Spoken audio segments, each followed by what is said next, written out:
Bismillahirrahmanirrahim. Elhamdülillahi Rabbil alemin. Ve salatu ve selamu ala eşrefil mursalin. Seyyidina ve seyyidil alemin. Muhammedi ve ala alihi ve ashabihi ecma'in. Amma ba'du. Esselamu aleyküm ve rahmetullahi ve barakatuh. Namaz cuma kardeşler. Sünnet bola. Taza yerde olmak, kıblaya bakmak.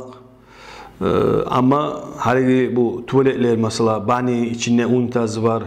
O vannası bola içinde namaz cuma zati var zaten. Tek sanalağına şekte yok. Şekte de yok. Köbüsü tuvalette yaramay. Onunla Allah'ın ayetla dualar etile. Şu tuvalet barekenge köbüsü.